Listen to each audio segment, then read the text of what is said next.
Hi, hello நண்பர்களே! வணக்கம் to all. I am your angel. நம்ம இன்னைக்கு பார்க்க போறது கோல்டன் ஃபேஸ் மாஸ்க்கோட டீட்டெயில்ஸ் பத்தி தான். இது உங்கள அப்படியே நேச்சுரல் லுக் கொண்டு வந்து நம்மள அப்படியே கான்ஃபிடென்ஸா மாத்திடும். நீங்க ஃபர்ஸ்ட் டைம் நம்ம சேனல் பார்க்குறீங்கன்னா, முதல்ல சப்ஸ்கிரைப் பண்ணிக்கோங்க. ஏன்னா, இனிமே போடுற வீடியோஸ் எல்லாமே உங்களுக்கு ரொம்ப யூஸ்ஃபுல்லா இருக்கு. அது உங்களுக்கு அப்படியே வந்து சேரும். ஓகே, நம்ம நேச்சுரல் லுக் தான் நமக்கு கான்ஃபிடன்ஸ் கொடுக்கும்னு நமக்கு நல்லா தெரியும். அந்த மாதிரி கான்ஃபிடென்ட்டா இருக்கிறதுக்காக நான் ஒரு கோல்டன் ஃபேஸ் மாஸ்க் முன்னாடி ஷார்ட்ஸில் போட்டிருந்தேன். அதை டீட்டெயிலா சொல்ல வந்திருக்கேன். அதுக்காக நமக்கு ஒரு மத்தன் தேவை. பம்ப்கின் தான் தேவை. பம்ப்கின்ல அப்படி என்ன இருக்குன்னு பார்த்தீங்கன்னா, அதில தான் நேச்சுரல்ஸான என்சைம்ஸும், அதுவே நம்ம பிரைட் பண்ற மாதிரியும், நேச்சுரல் ஆசிட்ஸும் இருக்கிறதுனால ஸ்கின் அப்படியே சாஃப்ட்டா இருக்கும். அது கூடவே நமக்கு என்ன தேவைன்னா, பூல மாவு இருக்குல்ல, சோள மாவு தேவை தான். நாம அது கார்ன்ஃப்ளவர்ன்னு சொல்லுவோம்.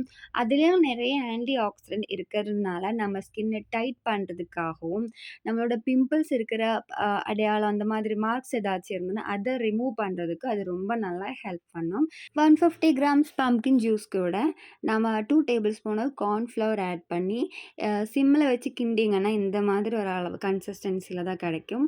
டெய்லி நமக்கு பம்ப்கின் கிடைக்கிறது கஷ்டம். அந்த மாதிரி இருந்துச்சுன்னா என்ன பண்ணலாம், அதை அப்படியே ட்ரை பண்ணி கிரைண்ட் பண்ணி யூஸ் பண்ணாலும் பண்ணலாம். அது மஞ்சத்தூள் மாதிரி தான் இருக்கும்.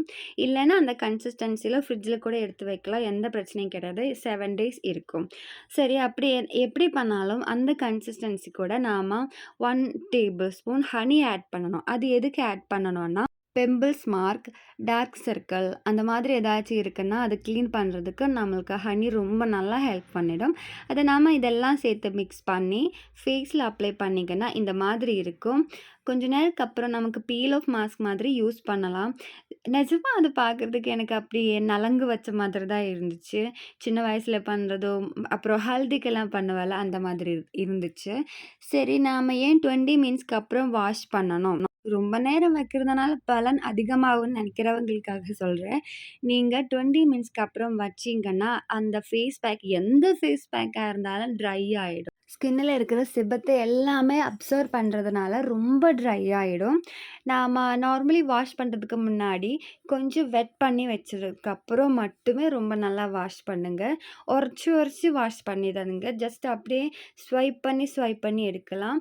நீங்க ரோஸ் வாட்டர் கூட யூஸ் பண்ணலாம் வெட் பண்றதுக்காக. Rose water is also very good for your skin. நீங்க அத சும்மா போட்டால் கூட ரொம்ப நல்லா பலன் கிடைக்கும். டெய்லி போடலாம். எந்த பிரச்சனையும் கிடையாது. நீங்க இந்த ஃபேஸ் பேக் வாரத்துக்கு 2 வாட்டியோ, 3 வாட்டியோ யூஸ் பண்ணா கூட உங்களுக்கு அவ்ளோ டிஃப்ரென்ஸ் கிடைக்கும். நமக்கு வெயில்ல பட்ட டேன் கூட ரிமூவ் ஆயிடும். பிம்பிள்ஸ் மார்க், சுழிவு அந்த மாதிரி எல்லாத்துக்குமே நல்ல பலன் தரும். முடிஞ்சா வாரத்துக்கு 4 வாட்டி பண்ணி பாருங்க. நைட் மட்டுமே போடுங்க. ஏன்னா எந்த ஃபேஸ் பேக்கா இருந்தாலும் நைட்டு போடுறது ரொம்ப நல்லது. டெய்லி போட்டீங்கன்னா, அதுக்கப்புறம் நம்ம வெயில் கொள்ளுவோம்ல, அது அவ்வளோ நல்லது கிடையாது. இந்த ஃபேஸ் பேக் போட்டுட்டு உங்களுக்கு ரிசல்ட் கிடைச்சிங்கன்னா, நீங்க கமெண்ட் செக்ஷன்ல சொல்லுங்க. அப்படியே தயங்காம சப்ஸ்கிரைபும் பண்ணிடுங்க. Thank you for